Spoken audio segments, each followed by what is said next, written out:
اعوذ باللہ من الشیطان الرجیم بسم اللہ الرحمن الرحیم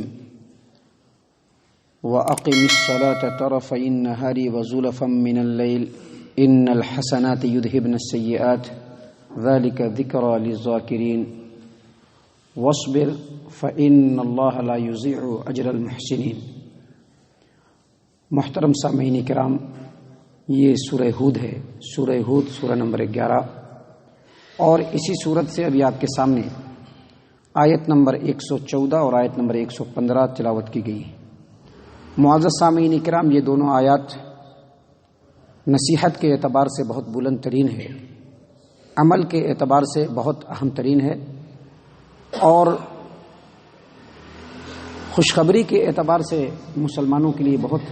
بڑی خوشخبری ہے اللہ تبارک و تعالیٰ کی طرف سے۔ اللہ تبارک و تعالیٰ فرماتے ہیں وَأَقِمِ الصَّلَاةَ طَرَفَيِ النَّهَارِ وَزُلَفًا مِّنَ اللَّيْلِ، دن کے دونوں کناروں پر نمازوں کو قائم کرو اور رات کے حصوں میں، اور بے شک نیکیاں برائیوں کو ختم کر دیتی ہیں، اور یہ یاد دہانی ہے ان لوگوں کے لیے جو اللہ تبارک و تعالیٰ کو یاد کرتے رہتے ہیں، اور صبر کیجئے، بے شک اللہ تبارک و تعالیٰ نیک لوگوں کے اجر کو ضائع نہیں کرتا ہے۔ معزز سامعین کرام، اللہ تبارک و تعالیٰ کا یہ فرمانا کہ وَأَقِمِ الصَّلَاةَ طَرَفَيِ النَّهَارِ وَزُلَفًا مِّنَ اللَّيْلِ، نمازوں کو قائم کرو دن کے دونوں کناروں پہ اور رات کے کچھ حصوں میں، اس سے مراد عبداللہ ابن عباس رضی اللہ عنہما بیان کرتے ہیں کہ فجر اور مغرب کی نماز ہے، کیونکہ فجر دن کا ایک حصہ ہے اور مغرب جو ہے وہ دن کا دوسرا کنارہ ہے، اور دیگر مفسرین نے بھی اس قول کو اختیار کیا ہے، جبکہ میں آپ کو بتلا دوں کہ امام حسن بصری رحمہ اللہ انہوں نے بھی، اور اس کے علاوہ دیگر مفسرین نے یہ بھی کہا ہے کہ یہاں پر دن کے دونوں کناروں سے مراد فجر کی نماز اور اس کے بعد ظہر اور عصر کی نماز ہے، کیونکہ فجر کی نماز جو ہے وہ دن کے ایک کنارے پر ہے اور ظہر اور عصر جو ہے وہ دن کے دوسرے کنارے پر ہے، اور یہی قول امام مجاہد رحمہ اللہ کا بھی ہے۔ گویا مفسرین کے تمام قول کو ایک جگہ ملا دیا جائے تو اس سے مراد ظہر کی نماز بھی ہے، فجر کی نماز بھی ہے، ظہر کی نماز بھی ہے، عصر اور مغرب بھی ہے۔ اور وَزُلَفًا مِّنَ اللَّيْلِ سے مراد بعض مفسرین کا کہنا ہے کہ اس سے مراد عشاء کی نماز ہے، جبکہ کچھ دوسرے مفسرین جن میں امام عبداللہ بن مبارک بن فضالہ، امام حسن اور دیگر مفسرین کا کہنا ہے کہ رات کے کچھ حصوں سے مراد مغرب کی بھی نماز ہے اور عشاء کی بھی نماز ہے۔ تو اس سے یہ پتہ چلا کہ اس آیت کریمہ کے اس ٹکڑے سے بعض مفسرین نے 3 نمازیں مراد لی ہیں اور بعض مفسرین نے 5 نمازیں مراد لی ہیں، اور اللہ تبارک و تعالیٰ کا یہی کہنا ہے، اللہ تبارک و تعالیٰ کی یہی وصیت ہے کہ دن میں بھی اور رات میں بھی انسان نماز کو قائم کرے، خاص طور سے 5 وقت کی جو فجر کی نماز ہے، 5 وقت کی جو فرض نمازیں ہیں اس کو ضرور انسان قائم کرے، اور یہ اللہ تبارک و تعالیٰ کی طرف سے فرض ہے۔ محترم سامعین کرام، اللہ تبارک و تعالیٰ فرماتے ہیں وَأَقِمِ الصَّلَاةَ طَرَفَيِ النَّهَارِ وَزُلَفًا مِّنَ اللَّيْلِ، نمازوں کو قائم کرو دن کے دونوں کناروں پر اور رات کے حصوں میں، بے شک نیکیاں برائیوں کو ختم کر دیتی ہے۔ اگر انسان نماز کو پورے ادب، پورے احترام اور کتاب و سنت کی پوری رعایت کے ساتھ اگر انسان نماز کو قائم کرتا ہے تو وہ نماز انسان کے جتنے بھی چھوٹے چھوٹے گناہ ہیں سب کو معاف کر دیتا ہے، اور اگر انسان اہتمام سے نماز پڑھنا شروع کرے اور اہتمام سے نمازوں کے اندر اللہ تبارک و تعالیٰ سے مغفرت طلب کرے تو اللہ تبارک و تعالیٰ اس کے بڑے بڑے گناہوں کو بھی معاف کر دیتا ہے۔ اس سلسلے میں کئی حدیثیں ہیں، اس کو خوب غور سے سنیے، اور بہت غور سے سن کر کے اس کے اوپر عمل کرنے کی بھی ضرورت ہے۔ مسند احمد ابن حنبل، سنن ابی داؤد، جامع ترمذی، سنن نسائی، سنن ابن ماجہ اور دیگر کتابوں کے اندر امیر المومنین علی ابن ابی طالب رضی اللہ عنہ بیان کرتے ہیں کہ میں نبی صلی اللہ علیہ وسلم سے جو حدیث سنتا اس سے جس قدر اللہ تبارک و تعالیٰ فائدہ پہنچانا چاہتا مجھ کو فائدہ ہو جاتا، اور میں نبی صلی اللہ علیہ وسلم کے علاوہ دوسروں سے جب حدیث سنتا تو حدیث سننے کے بعد اس سے قسم لیتا کہ تم قسم کھاؤ کہ یہ نبی صلی اللہ علیہ وسلم کی روایت ہے۔ اور مجھ کو ابو بکر رضی اللہ عنہ نے ایک روایت بیان کی، اور ابو بکر رضی اللہ عنہ نے سچ کہا کہ جب کوئی مومن بندہ خوب اچھی طریقے سے وضو کرتا ہے، خوب اچھی طریقے سے گیا وضو کیا، وضو کرنے کے بعد مصلی پہ کھڑا ہوا، 2 رکعت نماز ادا کی، اور اس نماز میں اپنے اس گناہ کی جس کو اس نے کیا ہے، اپنی نماز میں اس نے اللہ تبارک و تعالیٰ سے گناہوں کی معافی مانگی تو اللہ تبارک و تعالیٰ اس کے گناہوں کو معاف کر دیتا ہے۔ محترم سامعین کرام، ایک اور روایت جو صحیح بخاری صحیح مسلم کی ہے، مشہور و معروف روایت ہے، عثمان ابن عفان رضی اللہ عنہ بیان کرتے ہیں، ان کے بارے میں بیان کرتے ہیں کہ عثمان ابن عفان رضی اللہ عنہ ایک مرتبہ پانی لے کر کے بیٹھے اور وضو کیا اور کہا کہ میں بالکل ویسے ہی وضو کر رہا ہوں جیسے نبی صلی اللہ علیہ وسلم کو میں نے وضو کرتے ہوئے دیکھا ہے۔ پھر انہوں نے وضو کیا اور کہا کہ بالکل اسی طرح سے نبی صلی اللہ علیہ وسلم وضو کرتے تھے، اور وضو کرنے کے بعد نبی صلی اللہ علیہ وسلم نے فرمایا کہ جو آدمی اس طرح سے وضو کرے اور وضو کرنے کے بعد مصلی پر کھڑا ہو اور کھڑے ہو کر کے 2 رکعت نماز ادا کرے اور بالکل خشوع خضوع کے ساتھ ادھر ادھر ذہن کو بھٹکائے ہوئے وہ 2 رکعت نماز ادا کرتا ہے تو اللہ تبارک و تعالیٰ اس کے پورے گناہوں کو معاف کر دیتا ہے۔ اسی طرح سے صحیح بخاری کی ایک اور روایت ہے کہ اللہ کے رسول صلی اللہ علیہ وسلم نے فرمایا، بھلا بتلاؤ تو صحیح کہ اگر کسی کا گھر ہو اور گھر کے دروازے پر ایک نہر بہ رہی ہو، اس نہر کے اندر وہ آدمی 5 مرتبہ دن بھر میں غسل کرے تو کیا اس کے جسم کے اوپر کوئی میل باقی رہ جائے گا؟ لوگوں نے عرض کیا کہ نہیں نبی صلی اللہ علیہ وسلم۔ کہا کہ 5 وقت نماز کی بالکل یہی مثال ہے کہ ایک بندہ جب 5 وقت کی نماز کو باقاعدگی کے ساتھ آ کر کے مسجد میں ادا کرتا ہے، اللہ تبارک و تعالیٰ اس کے گناہوں کو معاف کر دیتا ہے۔ اور اسی طرح سے ایک اور روایت ہے جس کو میں نے اس سے پہلے بھی سنایا ہے کہ نبی صلی اللہ علیہ وسلم نے فرمایا کہ 5 وقت کی نمازیں، جمعہ سے جمعہ اور رمضان سے رمضان، یہ جو عبادتیں ہیں،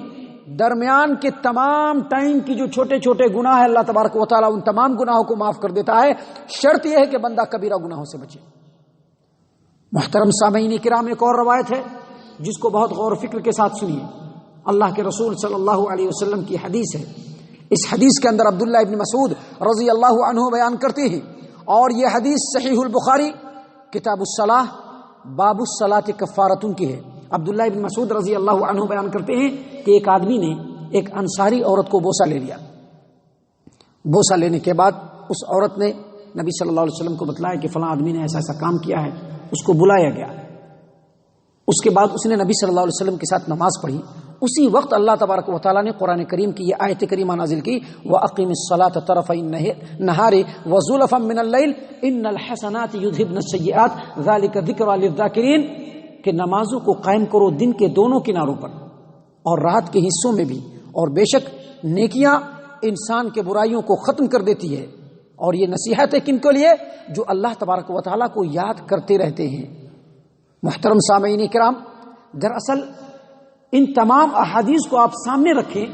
تو اس سے ایک بات بالکل واضح ہو جاتی ہے کہ انسان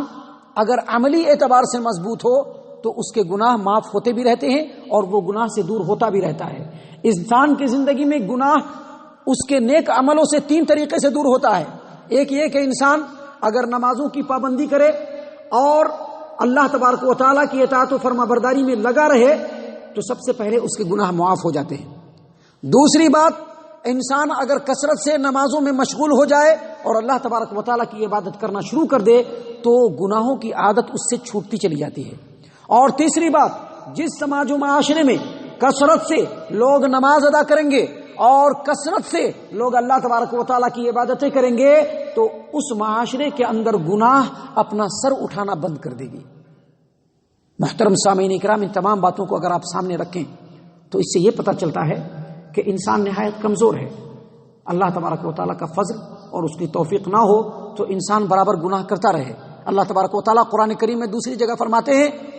وَلَوْلَا فَضْلُ اللَّهِ عَلَيْكُمْ وَرَحْمَتُهُ لَاتَّبَعْتُمُ الشَّيْطَانَ إِلَّا قَلِيلًا، اگر اللہ تبارک و تعالیٰ کا فضل اور اس کی رحمت اے میرے بندو تمہارے اوپر نہ ہو تو تم میں سے بہت کم آدمی اللہ اور اس کے رسول کے اطاعت و فرما برداری کرے، بلکہ اکثر آدمی شیطان کی اتباع اور فرما برداری میں لگ جائے۔ لیکن اللہ کا فضل ہوتا ہے اور رحمت ہوتی ہے تو انسان شیطان کی اطاعت اور اتباع سے بچتا ہے اور اللہ تبارک و تعالیٰ کی اطاعت و فرما برداری پہ لگتا ہے۔ اس سے یہ پتہ چلا کہ اگر اللہ کا فضل چاہیے، اللہ تبارک و تعالیٰ کا سرکشا کچو چاہیے تو انسان کو زیادہ سے زیادہ اللہ سے لو لگانا چاہیے، نمازوں کے اندر گرنا چاہیے، نماز پابندی سے پڑھنی چاہیے۔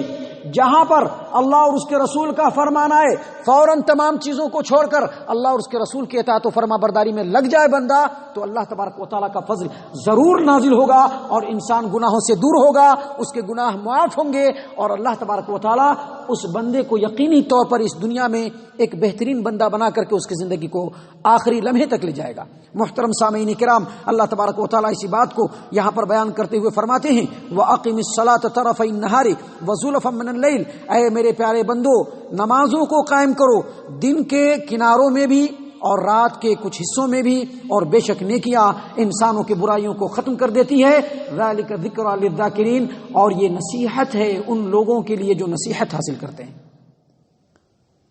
یہ نصیحت ہے ان لوگوں کے لیے جو اللہ کو یاد کرتے رہتے ہیں۔ یعنی یہ نماز جو ہے وہ اللہ کو یاد کرنے کا بہترین ذریعہ ہے، ہمیشہ اللہ کی یاد کو تازہ کرتا رہتا ہے۔ لہٰذا نماز سے جڑو، نماز کو پڑھو، اللہ تبارک و تعالیٰ تمہارے زندگی سے گناہوں کو دور کرے گا، تم کو پاک صاف کرے گا، اور اللہ تبارک و تعالیٰ کا بہترین بندہ بنائے گا۔ یہ نصیحت ہے۔ اس کے بعد اللہ تبارک و تعالیٰ فرماتے ہیں وَاصْبِرْ فَإِنَّ اللَّهَ لَا يُضِيعُ أَجْرَ الْمُحْسِنِينَ، بندہ بڑا کمزور ہے، دنیا کی رنگینیوں کو دیکھتا ہے تو بھٹک جاتا ہے، بہک جاتا ہے، اللہ تبارک و تعالیٰ کی فرما برداری سے نکل جاتا ہے۔ لیکن اللہ تبارک و تعالیٰ نے بندوں کو یہاں پر مزید دوسری ایک ہنر دی ہے کہ دنیا کے اندر صبر کو لازم پکڑو۔ اللہ کی عبادت کرنے میں تکلیف ہو اس وقت صبر کرو، دنیا کی نرنگیوں کی طرف کبھی شیطان بہکانے کی کوشش کرے اس وقت صبر کرو، اللہ تبارک و تعالیٰ سے لو کو لگائے رہو۔ وَاصْبِرْ، یہ صبر دوسرا ہتھیار ہے جو بندہ اللہ تبارک و تعالیٰ کے قریب ہوتا ہے۔ اللہ فرماتے ہیں استعینوا بالصبر والصلاۃ، اللہ تبارک و تعالیٰ سے مدد طلب کرو صبر کے ذریعے سے بھی اور نماز کے ذریعے سے بھی۔ اللہ نے اسی بات کو یہاں پر بیان کرتے ہوئے کہا وَاصْبِرْ، اور اے میرے بندے صبر کرتے رہو، فَإِنَّ اللَّهَ لَا يُضِيعُ أَجْرَ الْمُحْسِنِينَ، اور بے شک اللہ تبارک و تعالیٰ نیک لوگوں کے اجر و ثواب کو کبھی بھی ضائع نہیں کرتا ہے، کبھی بھی برباد نہیں کرتا ہے۔ محترم سامعین کرام، یہ باتیں بڑی نصیحت آمیز ہیں جن کے اوپر بہت ٹھنڈے دل سے اور بہت گہرائی سے غور و فکر کرنے کی ضرورت ہے۔ شیطان کے پنجے سے اگر بچنا ہے تو اللہ تبارک و تعالیٰ کے دامن رحمت کی پناہ میں آنا ہوگا، شیطان کے بہکاوے سے اگر بچنا ہے تو نماز اور اذکار کو اپنے لیے لازم اور ضروری قرار دینا ہوگا، شیطان کے پنجے سے اگر چھٹکارا حاصل کرنا ہے تو اللہ تبارک و تعالیٰ کے اطاعت و فرما برداری کا سرکشا کچو اپنے جسم میں لگانا ہوگا۔ یہی اللہ تبارک و تعالیٰ نے ہم لوگوں کو سمجھایا ہے اور بتلایا ہے۔ اللہ تبارک و تعالیٰ سے دعا ہے کہ اللہ تبارک و تعالیٰ ہم تمام کو ان باتوں کے اوپر غور و فکر اور تدبر کرنے کی توفیق عنایت فرمائے، ہم تمام کو صحیح معنوں میں مومن اور مسلمان بنائے، جنت الفردوس میں جگہ عطا فرمائے۔ اے اللہ ہم تمام کو جہنم سے پناہ دے، اے رب العالمین ہم تمام کو جہنم سے پناہ دے، اے مالک الملک ہم تمام کو جہنم سے پناہ دے، آمین یا رب العالمین۔ وما علینا الا البلاغ المبین۔